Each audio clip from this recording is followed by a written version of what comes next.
Greetings, this is Golden Cloud Network, and today we're going to be talking about a very interesting topic. Today we're going to be talking about sexuality and the role of sex hormones. So in certain cultures such as the African and Indian culture, sex talk is deemed to be taboo. It is something that is not openly discussed because of its sacred and moral implications. Out of respect of this culture, we as Golden Cloud Network will try to censor ourselves during this presentation. However, we would like to mention something of interest. Information technology systems have taken over the world, so we might deem sex talk to be taboo, but if we as a community do not take charge of these topics and talk about them openly, establishing our own norms and expectations in a clear and justifiable way, we might risk other communities beating us to that task, and these other communities may end up filling our community members with their own ideologies, which might conflict with our own cultural ideologies. A great example of this is the controversy that has surrounded the LGBTQ community. Golden Cloud Network does not support or go against this community of people who identify as homosexuals, or in other words, gays. We do not know, and in other words, in our native tongue, we can safely say "atizviziwe zvinezvi," which basically means we don't know, okay? And it's a foreign ideology to us. We do not get it, and we might need some education. But as for now, we know that it goes against our cultural heritage, and that is threatening and dangerous as far as we see it, okay? Nothing against this community, but we don't know, and it's foreign to us. However, we've noticed one thing about this community. They are quick and serious when it comes to spreading their ideology and agenda. You'll find them being associated with cartoons and other influential programs. Love or hate them, this is their strength. So our point is, even though sex talk is taboo, Golden Cloud Network will stand up and talk about it in today's episode, because if we do not talk about it ourselves, other foreign communities will talk about it for us. So that was just an introductory passage for today's topic. But today we're although just going to focus on sexuality and paying more focus on the scientific aspect of it, more specifically hormones associated with sexuality. So when people reach a certain age of puberty, due to natural hormonal actions which are activated in the body, people start to experience a great desire to explore their sexuality.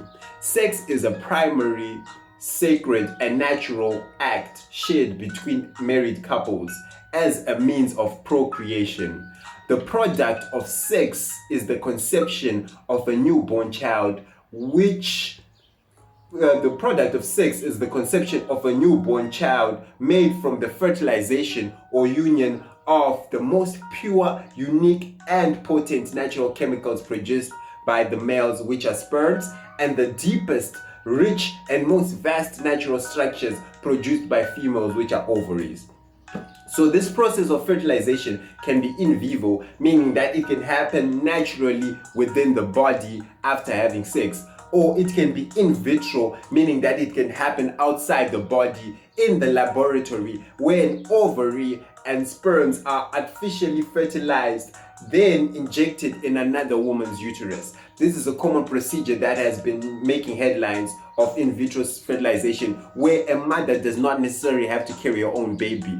Her own baby can be fertilized in the lab and then injected in another woman. So when the woman gives birth to that baby, the baby will then given to the owner of the ovary and the sperm, which is the original mother. But this mother won't be the one that carried the baby. So look it up, in vitro fertilization.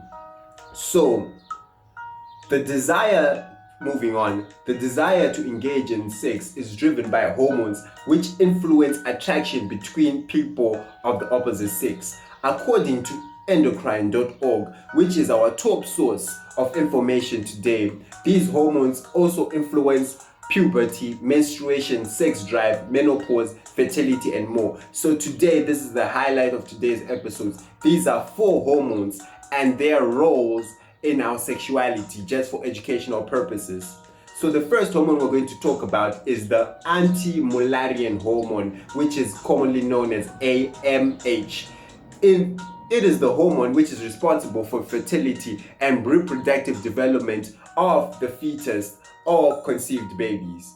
Measuring AMH is a way to determine a woman's remaining eggs or ovary supply, which decreases with age. AMH is also used to determine hormone dosage given during in vitro fertilization. Levels of AMH are high during puberty and remain consistent until menopause. So basically AMH is that hormone that we can use to measure to see how much ovaries or eggs a woman still has in her body. So it is a reflection of the egg supply or ovary supply in a woman, and this supply tends to decrease with time. In fact, it rises during puberty and then it is consistent but then decrease when menopause hits. So this is our first hormone, and we are being told that this hormone is also used to facilitate the in vitro fertilization process, since it is used for reproductive development of babies. So it makes sense that AMH is essential for this process. So number 2, the second hormone is dihydrotestosterone. So we're used to hearing about testosterone, but there's this form of testosterone which is called dihydrotestosterone, which functions basically the same way as testosterone, but it has a bit of difference. So this hormone is an androgenic hormone, meaning that it is responsible for the development of adult male characteristics such as deep voices, pubic hair, prostate and penis growth, also broad shoulders development, and more. So 10% of the testosterone in the body is converted to dihydrotestosterone, which is more of a powerful and more potent version of this hormone, more potent and powerful version of testosterone. And it is the hormone that is elevated in men usually during puberty, and it is found in more elevated levels than in women. So if you see a woman, there are some women who have facial hair and some women who may have eczema even when they're in the older ages. This is known to be a reflection of high levels of testosterone or dihydrotestosterone in women. So the third hormone we're going to be talking about is estrogen. These are a group of hormones responsible in women for women growth and reproductive development.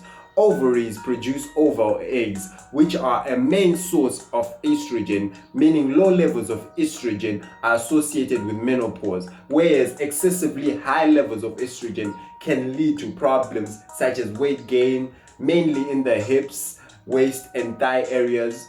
Also, it can lead to light or heavy menstrual bleeding, fibroids, which are non-cancerous tumors that are found in the uterus, fibrocystic breasts, which are non-cancerous lumps that are found in the breasts, depression and anxiety. So estrogen has its good parts, and it also has its bad parts. So when found in low levels, it is associated with menopause, but also when found in high quantities, it can also cause some problems which I've just mentioned, such as fibroids.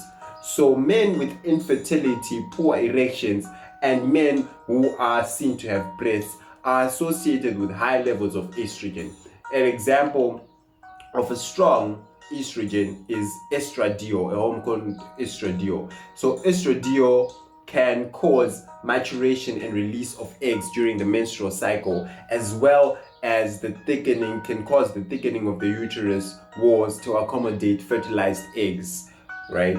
So the fourth hormone we're going to be talking about, the fourth and final hormone, is progesterone. Progesterone is produced during the second half of the menstrual cycle after ovulation, and it is released to prepare for the woman's body for the potential of pregnancy in various ways. So, interesting fact about progesterone is that it is used to develop contraceptives such as birth control pills, and it is used to treat menopausal symptoms, when progesterone is in the form of progestin. So understanding progesterone and progestins will assist women in making more informed choices about their reproductive health. So this concludes our presentation, and the information in this presentation came from authors such as Caroline Davidge Pitts, whom has a Bachelor of Medicine and Bachelor of Surgery of Medical Surgery degree, and Christine Bertz all these names, Solorzano,